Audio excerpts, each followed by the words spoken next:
18 days daily என்ற அனுதின தியான வேளைக்கு உங்களை அன்போடு வாழ்த்தி வரவேற்கிறேன். ஏசாயா 57 அதிகாரம் 15 வசனத்திலே நித்தியவாசியும் பரிசுத்தர் என்கிற நாமமும் உள்ளவராகிய மகத்துவமும் உன்னதமுமானவர் சொல்கிறார், உன்னதத்திலும் பரிசுத்த ஸ்தலத்திலும் வாசம் பண்ணுகிற நான் பணிந்தவர்களின் ஆவியை உயிர்ப்பிக்கிறதற்கும் நொறுங்கினவர்களின் இருதயத்தை உயிர்ப்பிக்கிறதற்கும் நொறுங்குண்டு பணிந்த ஆவியுள்ளவர்களிடத்திலும் வாசம் பண்ணுகிறேன் என்று நாம் வாசிக்கிறோம். இதிலே ஆண்டவருடைய உயரிய உன்னத தன்மையை நாம் பார்க்கிறோம். Supremacy of God. அவர் எப்பேற்பட்டவராம்? நித்தியவாசி, இன்ஹபிட்டட் இட்டர்னிட்டி. இரண்டாவதாக அவர் பரிசுத்தர், ஹோலி. இந்த ஆண்டவர் எங்கே இருக்கிறாராம்? உன்னதத்திலும் பரிசுத்த ஸ்தலத்திலும் வாசம் பண்ணுகிறார். உன்னதத்திலும் பரிசுத்த ஸ்தலத்திலும் வாசம் பண்ணுகிற நான் என்று அவர் தன்னை குறித்து சொல்கிறார். ஆனால் அந்த தேவன் எங்கு வாசம் பண்ணுவதற்கு தன்னை ஒப்பு கொடுக்கிறார்? நொறுங்குண்டு பணிந்த ஆவி உள்ளவர்களிடத்தில் நான் வாசம் பண்ணுவேன் என்று சொல்கிறார்.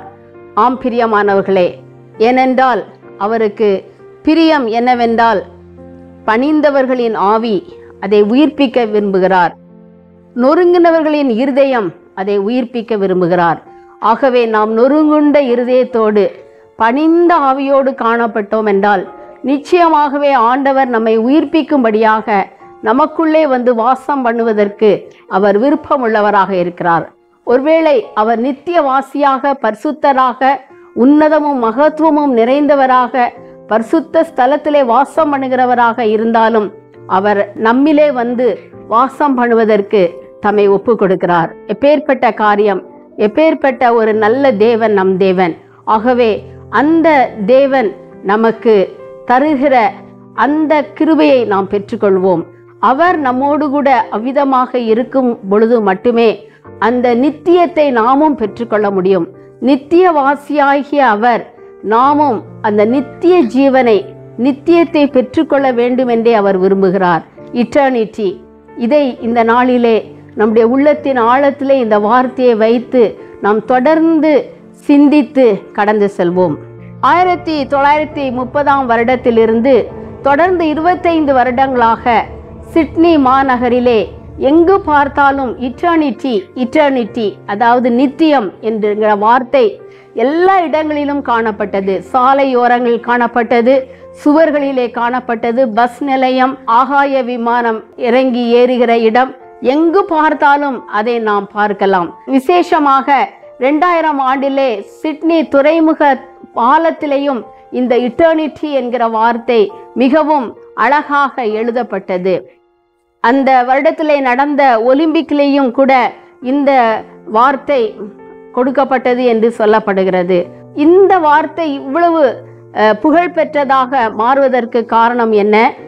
அதை யார் எழுதினார்கள் என்பதை 1956 ஆண்டிலே தான் பாப்டிஸ்ட் போதகர் கண்டுபிடித்தார். எப்படி என்றால், அவருடைய ஆலயத்தை சுத்தம் பண்ணுகிற ஒரு மனிதன் திடீரென்று தன்னுடைய பாக்கெட்டிலிருந்து மஞ்சள் கலர் சாக் பீஸ் எடுத்து அந்த ஆலயத்தின் தரையிலே இட்டர்னிட்டி என்று எழுதிவிட்டான். அதை பார்த்த போதகர் அவரிடத்திலே கேட்டாராம், நீங்கள் தான் மிஸ்டர் இட்டர்னிட்டியா என்று கேட்டாராம். அதுதான் ஆர்தர் மால்கம் ஸ்டேஸ். இந்த ஆர்தர் மால்கம் ஸ்டேஸ் எவ்விதமாக இந்த இட்டர்னிட்டி என்கிற வார்த்தையை யாரும் தெரிந்து கொள்ளாத வகையிலே பல இடங்களிலே ஆயிரக்கணக்கான முறைகளிலே அவர் எழுதியிருக்கிறார் என்றால் அதற்கு காரணம் என்னவென்றால், அவர் மிகவும் மோசமான பாவ வாழ்க்கை உடையவராக இருந்தார். ஏழை குடும்பத்திலே பிறந்தவராக இருந்தார். அவருடைய வாழ்க்கை மிகவும் மோசமானதாக இருந்தது. அப்படி இருக்கிற நிலையிலே அவர் ஒருமுறை ஜான் ரிட்லி என்பவருடைய போதகத்தை கேட்டார். அவர் தன்னுடைய போதகத்திலே மறுபடியுமாக இட்டர்னிட்டி, இட்டர்னிட்டி என்கிற வார்த்தையை உபயோகித்தார். இந்த இட்டர்னிட்டி என்கிற வார்த்தையை அவர் உபயோகித்து அவர் சொன்னாராம், கடைசியிலே தன்னுடைய பிரசங்கத்தின் முடிவிலே, இந்த இட்டர்னிட்டி என்கிற வார்த்தை நம்முடைய சிட்னி நகரத்தின் எல்லா தெருக்களிலும் மூலை முடுக்குகளிலும் அது ஒலிக்க வேண்டும் என்று சொல்லி நான் விரும்புகிறேன் என்று சொன்னாராம். அதை ஒரு சவாலாக எடுத்த ஸ்டேஸ், நான் அன்றைய தினத்திலிருந்து எங்கு பார்த்தாலும், எந்த இடத்திலே பார்த்தாலும் தன்னுடைய வைத்திருக்கிற அந்த மஞ்சள் சாக் பீஸை வைத்து அல்லது வெள்ளை சாக் பீஸை வைத்து எல்லா இடங்களிலும் அவர் எழுதலானார். அது எதை குறிக்கிறது என்றால், where will you spend eternity, நீ உன் நித்தியத்தை எங்கு கழிப்பாய் என்கிற ஒரு கேள்வி அவருடைய உள்ளத்திலே வர வேண்டும் என்கிற எண்ணத்தோடு இந்த காரியத்தை அவர் செய்கிறார் என்று சொல்லப்பட்டது. ஆம் பிரியமானவர்களே, நித்தியவாசி, இன்ஹபிட்டட் இட்டர்னிட்டி என்கிற இந்த வார்த்தை வேதாமத்திலே இந்த ஒரு இடத்திலே மட்டும்தான் வருகிறது.